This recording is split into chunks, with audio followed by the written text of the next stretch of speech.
Desde hace unos días, el presidente Gustavo Petro tiene al país en modo de consulta popular y le ha hecho a sus huestes un llamado para que salgan a marchar. Y ayer lo hicieron.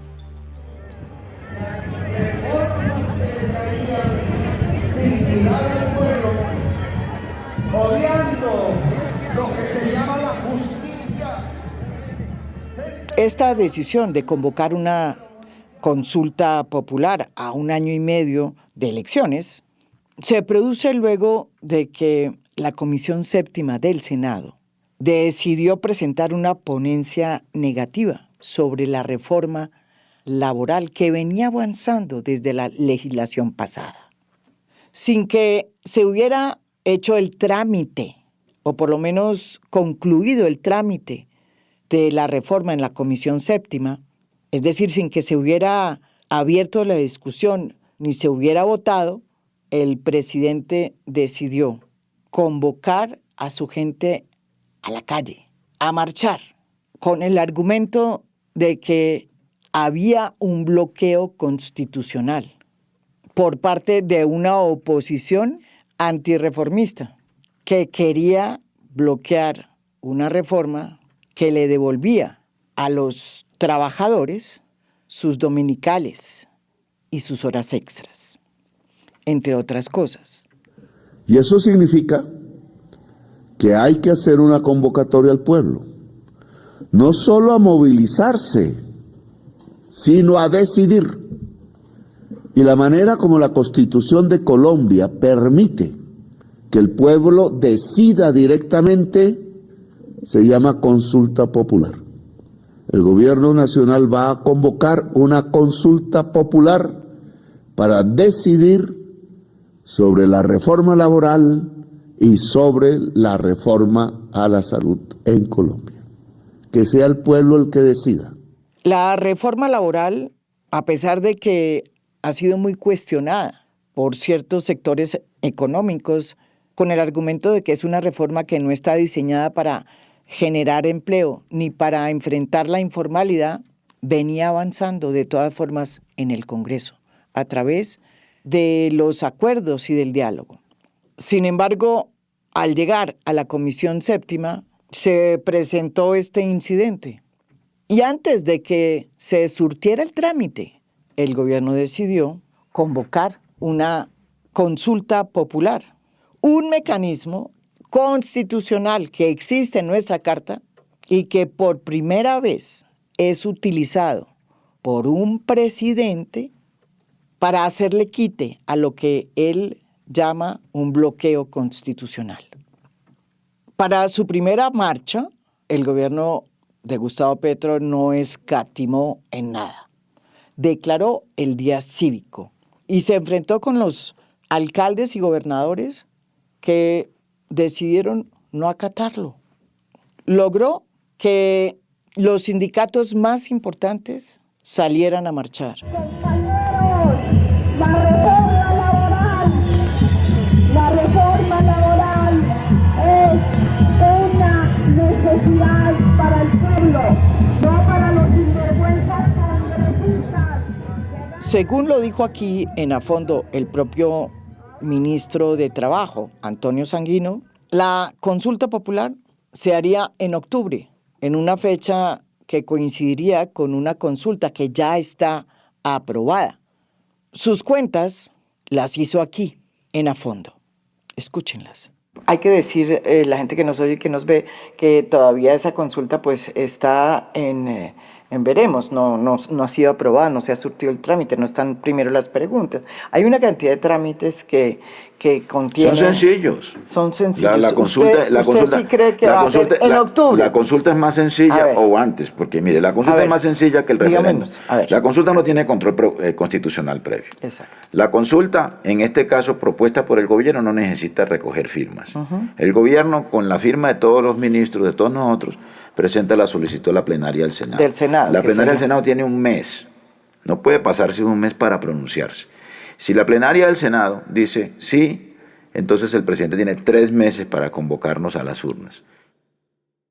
La última consulta popular que se registró en Colombia se hizo en el 2018, cuando un grupo de congresistas liderados por el Partido Verde y por Claudia López presentaron la consulta anticorrupción, una consulta que se votó, pero que no alcanzó a tener el umbral necesario.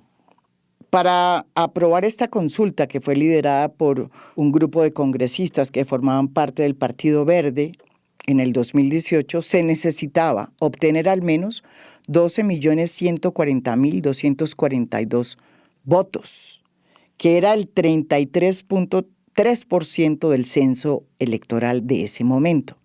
Y además de eso, que el sí obtuviera más del 50% de los votos. Sin embargo, no se alcanzó el umbral y por tanto no fue aprobada.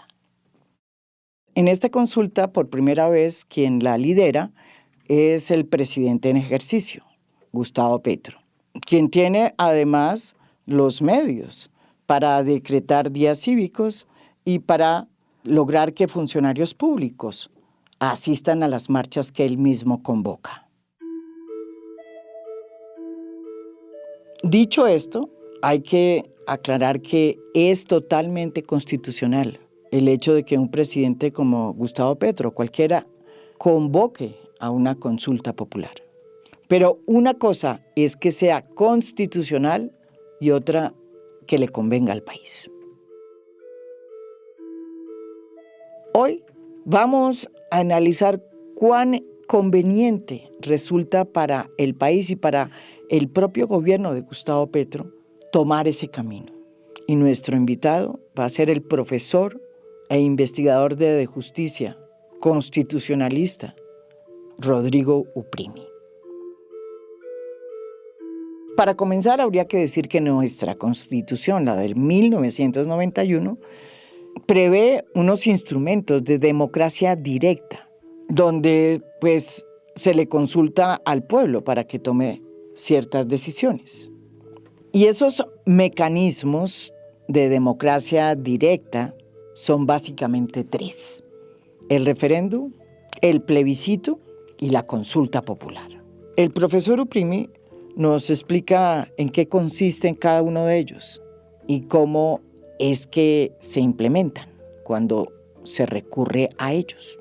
La Constitución establece lo que uno llama una democracia participativa, no puramente representativa. Eso, si recuerdas, cuando votamos en mayo del 90 por una asamblea constitucional, se decía: vote usted por una asamblea constitucional para transitar de una democracia representativa a una participativa. Entonces, eso quiere decir que la Constitución prevé tanto instrumentos de democracia representativa, que es elegir al presidente, elegir los congresistas, elegir concejales y que ellos luego deliberen y decidan, como instrumentos de democracia directa, es decir, en donde se le consulta al pueblo para que tome decisiones, y esas decisiones tienen una cierta fuerza vinculante si se supera un cierto nivel de participación. Entonces, la Constitución tiene esos dos mecanismos de democracia representativa y mecanismos de democracia directa. Los mecanismos de democracia directa a nivel nacional son básicamente el referendo, que fue, por ejemplo, el que usó Uribe en el 2003 para aprobar como 12 o 13 reformas y que solo logró aprobar una porque no superó el umbral. En todas ganó el sí, pero solo una superó el umbral. Luego, plebiscitos. El referendo es la aprobación de un texto normativo, de un texto, es decir, una reforma constitucional, una reforma legal. Es un texto. Luego, los plebiscitos, que es...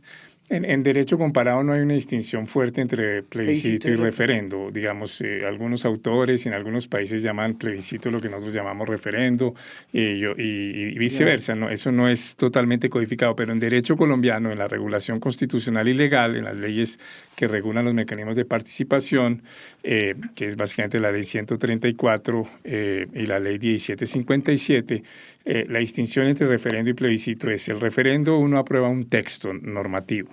En el plebiscito uno aprueba una decisión o política del gobierno. Por eso se usó para el acuerdo de paz un plebiscito, porque se dijo se quiere aprobar una política del gobierno que fue hacer un acuerdo de paz con las FARC. Y luego está la consulta popular, que es una figura un poco más ambigua, porque en la consulta popular lo que hay es que se aprueba una pregunta. No puede ser sino una pregunta. No, puede haber varias preguntas. Puede haber 10 preguntas en la consulta popular de Claudia López. Había como 11. Había con varias preguntas. Sí, 10 preguntas. No recuerdo, creo que eran como 7 u 8, pero no recuerdo bien. Y entonces se aprueba una pregunta.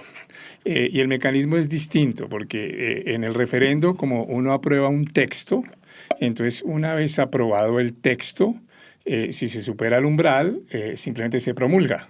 Entonces, no sé, se hace una reforma constitucional aprobada por referendo, que diga, no sé, se restablece la reelección, ojalá no, pero se restablece la reelección, y entonces se aprueba eso por referendo e inmediatamente lo único que se hace es que se promulga, no se hace nada más. En una consulta el procedimiento es más complejo, porque en el procedimiento de la consulta se le consulta al pueblo, ahora si quieren vemos los pasos, pero se le consulta al pueblo. Por ejemplo, una de las que había en la de Claudia López, que no haya beneficios para los congresistas, para los sancionados por corrupción, o que se congele su salario, su salario no supere, su remuneración no supere tantos salarios mínimos. Una vez que gane el sí con el umbral que es del 30% del censo electoral, que hoy es 41 millones, eso es como 13 millones algo, si supera el sí, entonces no es que entre a regir inmediatamente, porque es una pregunta, no hay un texto normativo. Y entonces ahí viene un procedimiento que es que entonces si gana el sí, entonces la autoridad, si es, por ejemplo, un decreto que tiene que expedir el presidente o es una ley que tiene que expedir el Congreso, tendría que adoptar lo que el mandato popular. Entonces, en este caso, el Congreso, el Senado. Exacto. El Congreso después tendría. O sea, supongamos que hay que gane, por ejemplo, entonces hagamos la supuesta. 2 preguntas que dicen. La primera, ¿usted está de acuerdo en ampliar los dominicales y los festivos? Exacto, y que diga y que se les pague tanto de sobresueldo. Y entonces gana el sí, entonces el Congreso tiene que adoptar una ley en donde establezca esa norma.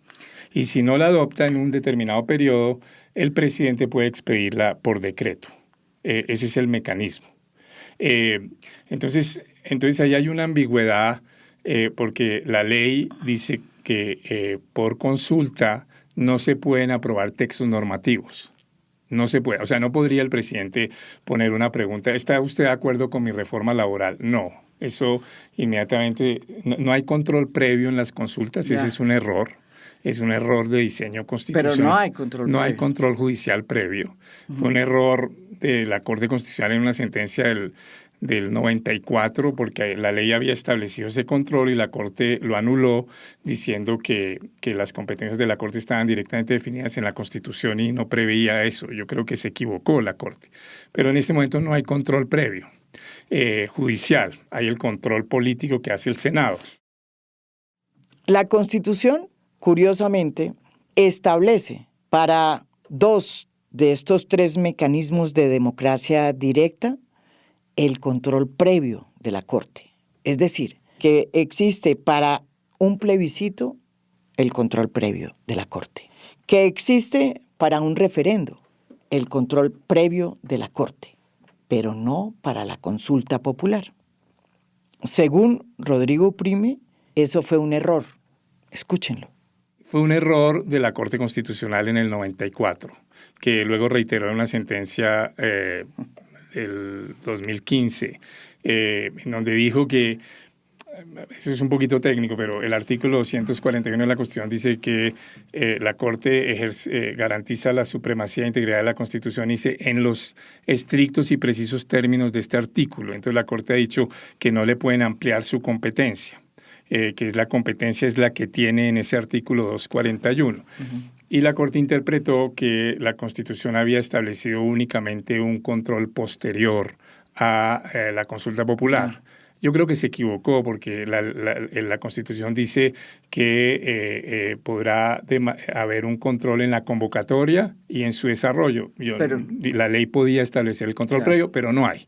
Simplemente no hay. Entonces, el trámite es, en el caso de una consulta no de iniciativa ciudadana, sino de iniciativa presidencial, como en este caso, entonces el presidente tiene que enviarle al Senado las preguntas. Ajá. Decirle, son estas 100. Ninguna de esas preguntas puede tener, digamos, el texto normativo. Es decir, no puede pasar la pregunta, no puede presentar la pregunta que diga, ¿usted está de acuerdo con la reforma laboral? No, eso... O sea, no se puede aprobar la reforma. No se puede aprobar la totalidad de la reforma laboral por consulta, no. Porque inmediatamente eso se demandaría ulteriormente y la Corte diría, no, ahí usted violó la ley estatutaria que dice que no puede usted volver a aprobar por consulta textos normativos. Un ejemplo de una consulta exitosa es en Bogotá, Días sin Carro. Entonces fue una consulta ciudadana, si ustedes quieren tener tal día sin carro, y los bogotanos dijimos sí. Y hay una obligación de que un día sin carro. Entonces, ahí no se aprobó un texto normativo, luego el Consejo tuvo que adoptar la regulación para decir tal día no hay carro. Entonces, es un ejemplo de una consulta. En otros países ha habido consultas entre referendo y consulta, por ejemplo, sobre temas de aborto, sobre temas de matrimonio igualitario, y entonces se dice sí, estamos a favor del aborto, y luego tiene que venir la legislación que implemente, no es un referendo. En el referendo está el texto, aquí no. Y expresamente se dice que no puede haber no pueden aprobarse textos normativos por consulta. Entonces el presidente no puede decir, me negaron en el Congreso, en el Senado, la reforma laboral, que todavía no se la han negado porque todavía podría no apelar. Exacto, esa es la otra. Eso es raro. Sí. Se supone que no tendría mayorías para ganar la apelación, pero sí para que le aprueben la consulta, y hay algo raro. Entonces no puede decir que como me la negaron, ahora la consulta es, ¿está usted de acuerdo con la reforma laboral? Tiene que ser preguntas precisas como esta, como la que dijiste del dominical, y luego entonces uno tiene que hacer el texto normativo. Entonces, el presidente presenta 7, 8 preguntas, se las presenta al Senado. El Senado tiene un mes para evaluar la conveniencia de las preguntas. Y el Senado puede negarlas, decirle, no, nos parecen todas malas y las negamos. Y el presidente no puede convocar la consulta directamente. No puede. Tiene que aceptar lo que diga el Senado. Hay un debate si una consulta de iniciativa ciudadana podría pasarse la faja por el Senado, pero eso no está nada definido. Y tendría que tener un umbral de firmas altísimo, 20% del censo electoral, para que pronto pueda eludir el control del Senado. Y no es un tema claro, es un tema bastante ambiguo. Pero esta es una consulta del presidente, el Senado tiene que decir sí o no, y solo entran a consulta las preguntas avaladas por el Senado. Una vez avaladas las preguntas... Tiene un mes para eso. Tiene un mes para eso el Senado. Tiene que dar el concepto previo. No es que si el Senado no rechaza, el presidente puede, porque siempre hay a veces una ambigüedad. Sí. ¿Qué quiere decir que sea el concepto? El concepto es que apruebe el Senado, no es que el Senado no rechace. Entonces, pues si pasa el mes y el Senado no rechazó, no es que el presidente se puede ir a hacer la consulta. Tiene que haber concepto previo favorable del Senado. Una vez ese concepto previo favorable del Senado, el presidente fija dentro de los 3 meses siguientes, dando un plazo para que haya campaña y discusión, fija la votación. Y luego entonces se hace la votación, que cuesta mucha plata en un momento de restricciones fiscales. Por eso yo creo que el presidente no está haciendo nada dictatorial, está haciendo algo que está en la Constitución y que tiene algo de razón, que es algo cuando hay un bloqueo institucional. Eso es verdad, incluso lo ha dicho la Corte. Cuando hay bloqueos institucionales entre el Ejecutivo y el Legislativo, hay mecanismos de democracia directa para que el pueblo arbitre ese conflicto. O sea, ¿usted está de acuerdo en que en lo que está haciendo el presidente? Es constitucional. Yo estoy de acuerdo que es totalmente constitucional. No creo que sea conveniente, no creo que sea bueno en este momento, pero es totalmente constitucional. Depende de las preguntas. Si las preguntas es volver... usar la consulta para lo que en el fondo es un referendo, eso es inconstitucional, porque el referendo es más difícil. El referendo requiere una ley del Congreso que se somete al referendo y tiene control previo de la Corte. Entonces, si es una consulta, tiene que ser una consulta, unos temas puntuales, específicos que se puedan responder sí o no y que sean claros.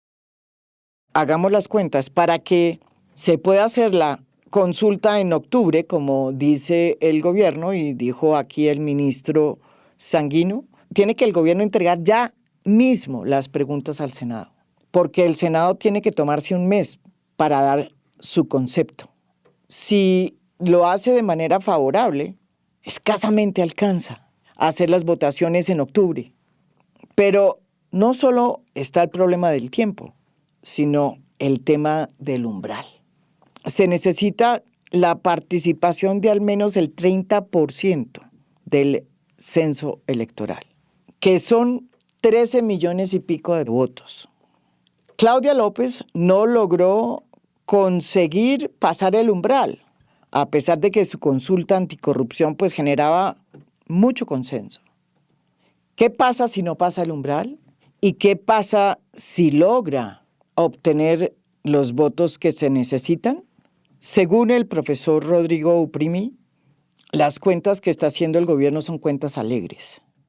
Si no pasa el umbral, no es obligatorio lo que haya dicho el pueblo.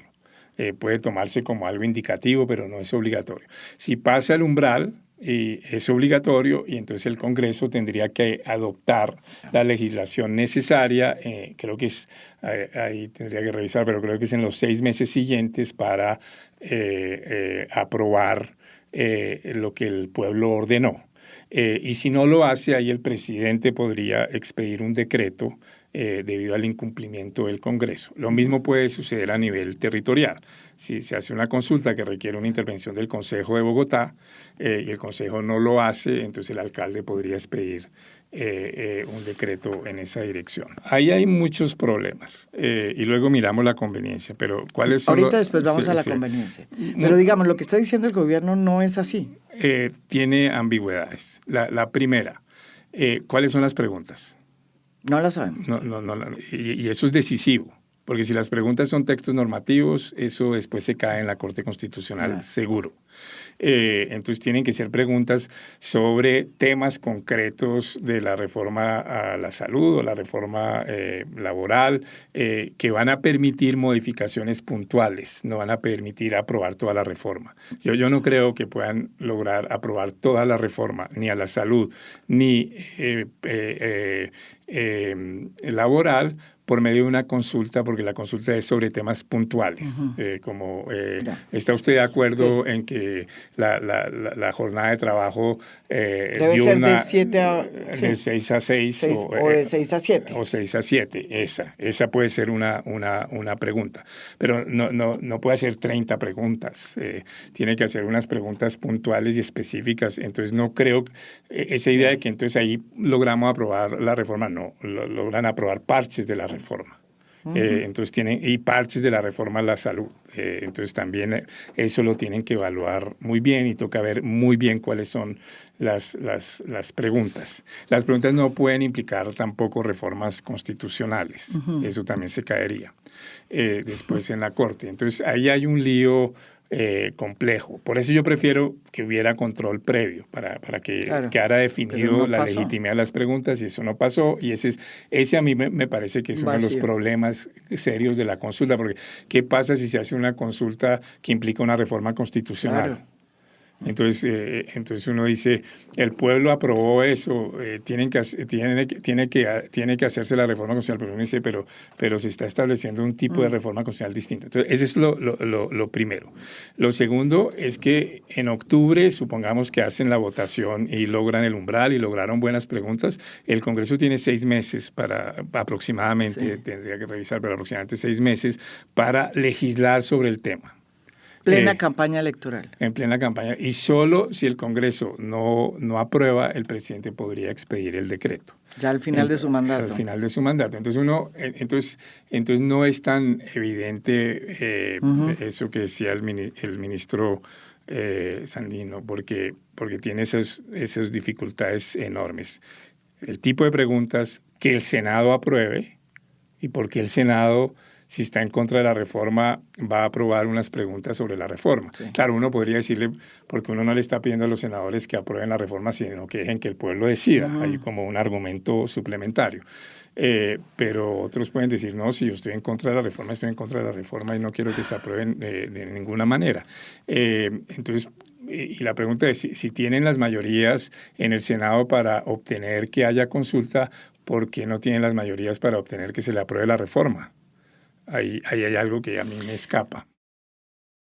Hay una sensación que está muy sustentada de que el gobierno decidió recurrir a la consulta popular sin haber agotado todas las instancias que tenía para pelear la reforma en el Senado. Y esa sensación de apresuramiento lo explica muy bien aquí Rodrigo Uprimi. O sea, ahí hay un análisis jurídico y otro político. En el análisis jurídico, sí, claro que es apresurado, porque primero lo que hay es un anuncio de archivo por parte de la Comisión Séptima, pero pues hoy se debe debatir y discutir el tema, y puede que en la discusión y en el debate de la ponencia, porque la ponencia se tiene que discutir, sí. No es que se presenta la ponencia y se vota, sí. En la ponencia se discute y se entra a discutir y no parece, pero quién quita que algunos de los que firmaron que se archive cambie de opinión y diga no, permitamos que haya un debate aquí y en la plenaria. Primera hipótesis. Segunda hipótesis, no, se mantienen, se discute y se mantiene y votan archivo. Frente a esa votación de archivo, como tú dijiste, hay el mecanismo que quienes presentaron el proyecto de ley puedan apelar, y esa apelación llevaría a que se discuta en otra comisión y ahí puede que pase y pasaría al Senado, a la plenaria. Entonces no ha terminado el trámite, y hay tiempo porque, digamos, las sesiones terminan en junio, entonces sí, jurídicamente es apresurado. Ahora, políticamente, pues eso tiene otras valoraciones. El presidente puede estar poniéndole una presión de las calles y de la posibilidad de una consulta al Senado para que el Senado no archive de manera unilateral la reforma, y uno puede discutir la conveniencia o no de eso. O se estaría empezando la campaña presidencial del 2024, del 2026. Entonces, digamos, en la valoración estrictamente jurídica, claro que es apresurado. En la valoración política, pues dependerá de lo que uno opine de qué tan sabio es de parte del presidente convocar marchas y convocar una consulta en un momento de crisis fiscal difícil, y es una consulta costosa. Para Rodrigo Uprimi, la decisión de Gustavo Petro de convocar una consulta popular se enmarca dentro de la Constitución, pero según él es una consulta inconveniente. Y aquí explica por qué. Yo creo que es inconveniente por varias razones. La primera, porque no se ha agotado el trámite legislativo. Entonces, uno tiene que primero, si está en un debate de discusión pública, agotar los mecanismos de democracia representativa que están en curso.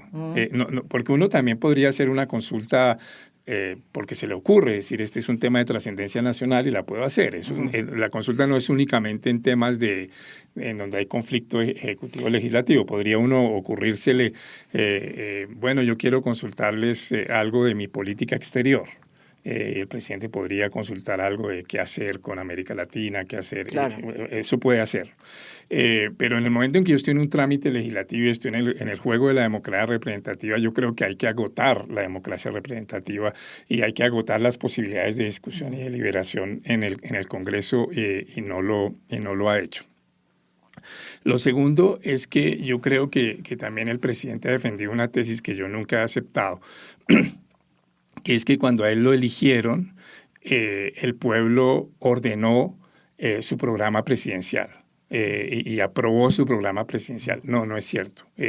Lo que hizo el pueblo, lo que hicimos los ciudadanos, que en segunda vuelta votamos por él, como fue mi caso, fue que él fuera presidente. No quiere decir que estábamos aprobando todo su programa presidencial y que entonces el Congreso tiene que ejecutar su programa presidencial. No. El Congreso también fue electo popularmente y el Congreso puede discutir y deliberar el programa presidencial y decir esta parte me gusta y esta no, y en eso consiste la democracia representativa. Entonces ese argumento de que como usted me bloqueó la reforma y por consiguiente estas reformas fueron aprobadas por el pueblo al elegirme, usted tiene que aprobarla. No, ese argumento no se tiene jurídicamente, ni políticamente, ni filosóficamente.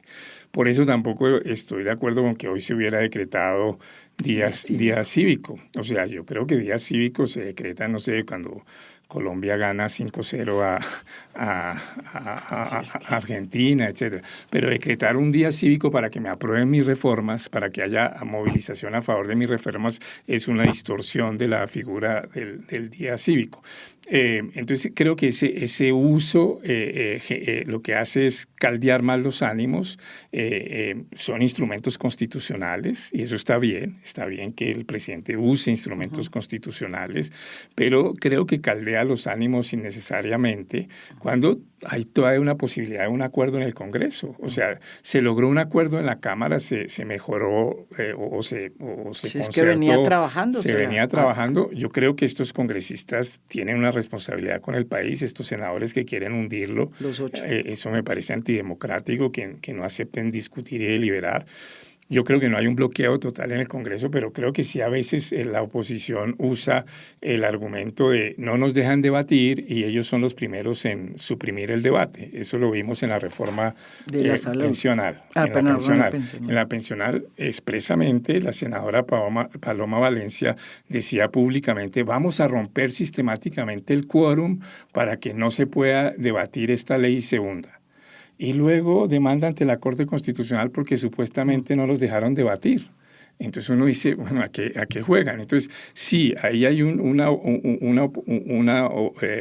unas actitudes de la oposición indebidas, pero hay todavía mecanismos constitucionales como para hacer ese salto a la consulta popular, cuando esa consulta no le va a resolver el problema de la aprobación de estas leyes, porque por las razones que dijimos, son preguntas precisas y concretas, no puede ser la pregunta apruébeme del artículo 1 al 30 de la reforma. No, eso no tiene sentido.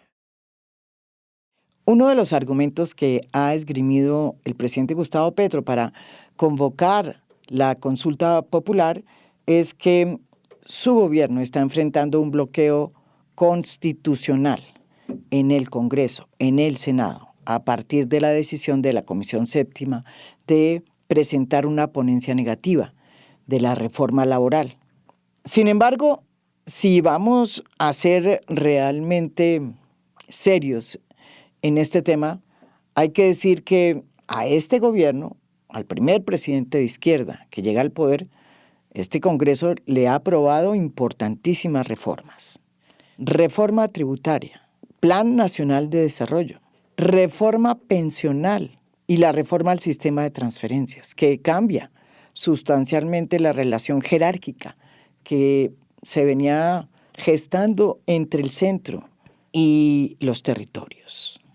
Según el profesor Uprimi, no se puede hablar de un bloqueo constitucional total, lo cual no invalida al presidente a recurrir a un mecanismo como el de la consulta popular, cuando hay un bloqueo parcial, como ocurre hoy en la Comisión Séptima con la reforma laboral. No, yo creo que bloqueo total no ha habido. Y ya señalamos todas esas leyes que le aprobaron. El presidente Petro es a veces raro. En vez de reivindicar sus éxitos, reivindica sus fracasos. Y decir es que no me dejan aprobar cuando le aprobaron todo esto y debería mostrar esas aprobaciones. Pero sí ha habido bloqueos en ciertas cosas y me parece que la reforma pensional es un buen ejemplo de lo que uno llama filibusterismo, que es aplazar y aplazar para que la ley se hunda. Nosotros con un colega, el colega Ceballos, intervinimos ante la Corte y escribimos un artículo largo en La Silla Vacía explicando todo el trámite y explicando cómo la oposición en este caso había de manera deliberada y explícita buscado hundir por falta de tiempo la reforma, porque sabían que la reforma tenía mayorías. La reforma se iba a aprobar en la Cámara, tenía las mayorías en la Cámara, pero que la podían hundir si dilataban y dilataban, y eso fue lo que hicieron primero en el Senado y luego en la Cámara. Y es cierto que al final, en el último debate en la Cámara, el pacto histórico atropelló un poco la aprobación de la reforma, eso es cierto, y ahí hay una irregularidad. Entonces, yo creo que es un buen ejemplo de los problemas que lleva a una polarización, no una discusión entre posiciones distintas, pero una polarización realmente corrosiva. Porque todo el mundo, puede haber discrepancias sobre la reforma a la salud, puede haber discrepancias sobre la reforma a la laboral, pero todo el mundo reconoce que el sistema pensional colombiano es un desastre, que es irracional, que era necesaria la reforma, y todo el mundo, todos los expertos reconocen que podía haber defectos, pero la reforma está bien orientada en el sistema de pilares, que eso es lo que Colombia necesita y que se le podían haber hecho uno u otros ajustes, pero en vez de eso se la bloqueó para hundirla. Se dijo no vamos a permitir que haya discusión, y ahora demandan ante la Corte que la Corte la tumbe por ausencia de discusión, cuando ese fue el objeto de ellos. Sí. Entonces, lo que nosotros hemos dicho es que ahí lo que debería hacer la Corte es una de dos cosas. La primera es decir, realmente esa irregularidad que hubo en la aprobación en la Cámara, que fue en el cuarto debate, en el último, en los tres otros no hay irregularidades. Realmente esa irregularidad fue una irregularidad, es cierto, no se debió hacer así. ¿Pero producida por qué? Pero producida por ese filibusterismo y esa oposición, y por consiguiente no se violó ningún principio constitucional esencial, porque la oposición no quería discutir. O la segunda, que diga, sí, la irregularidad fue tan mayúscula que es un vicio, pero devolvamos la ley al cuarto debate y que en la Cámara se discuta el cuarto debate. Yo creo que sería un desastre que la Corte tumbara toda la reforma. Primero, porque es una buena reforma, pero segundo, porque establecería un precedente muy complicado, que es que la oposición puede impedir, una oposición en ese momento minoritaria puede impedirle a las mayorías decidir. Y yo creo que la oposición puede exigir que la oigan, pero una oposición no puede, si es minoritaria, impedir que las mayorías decidan. No. Eso que sí se puede a veces en Estados Unidos, no lo debíamos admitir constitucionalmente en Colombia. La oposición puede decir, mire, aquí sí hay un vicio porque es que yo traté de hablar y no me dejaron. Eso está bien. Pero que yo de oposición diga, rompo el quórum, y cuando ya se va a hundir, digo, ahora sí quiero hablar.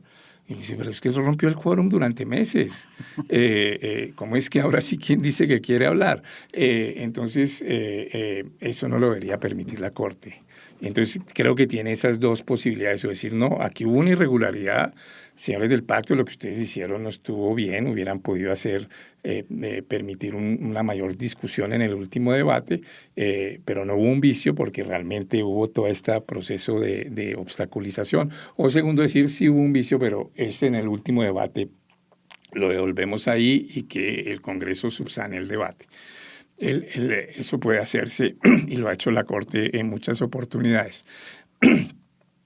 Pero sí creo que sería muy malo para el país que la Corte tumbara una buena reforma, una reforma ampliamente discutida en todo el país.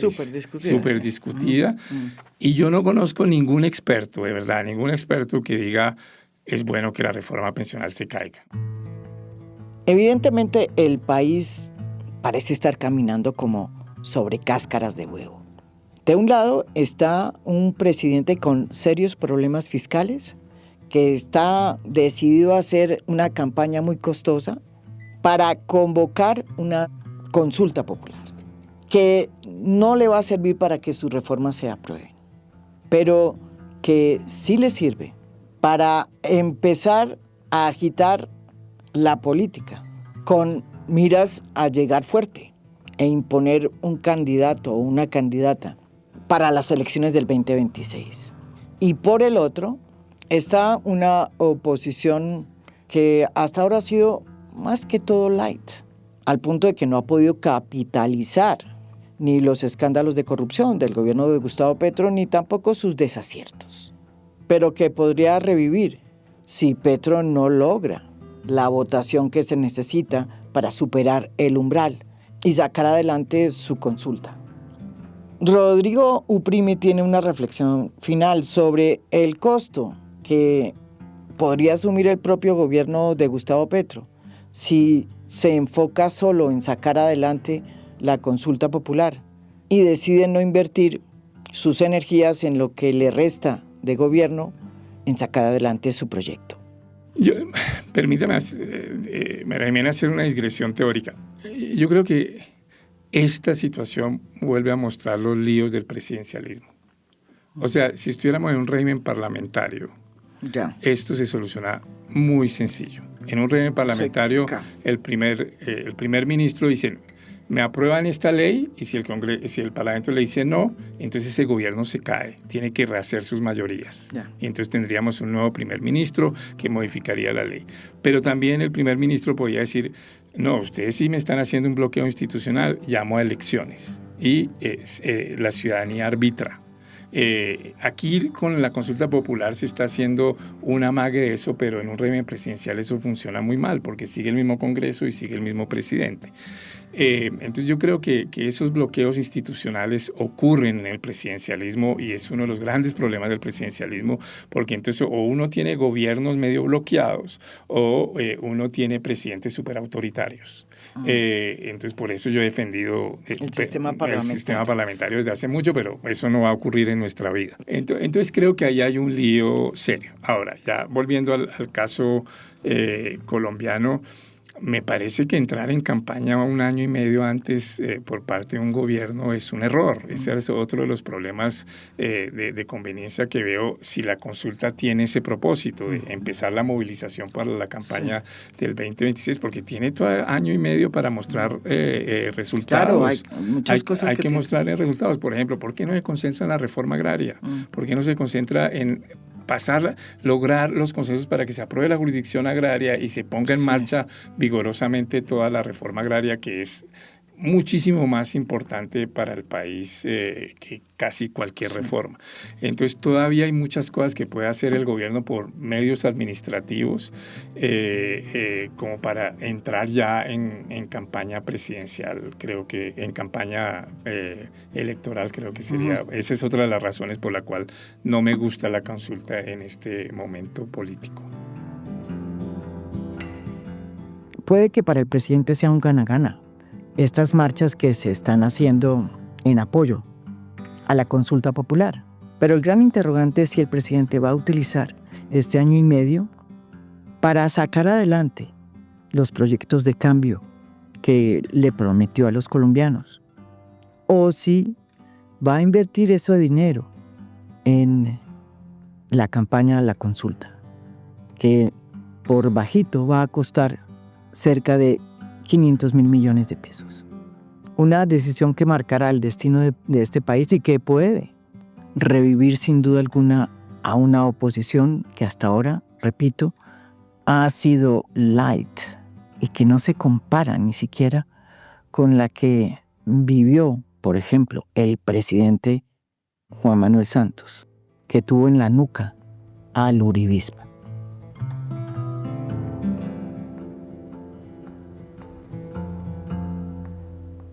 Esto es A Fondo. Mi nombre es María Jimena Duzán.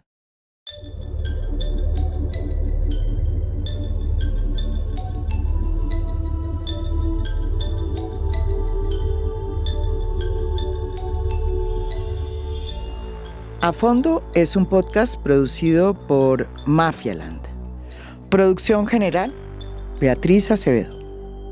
Producción de audio, Daniel Chávez Mora. Música original del maestro Óscar Acevedo. Nos pueden escuchar también en mi canal de YouTube. Gracias por escuchar. Soy María Jimena Duzán.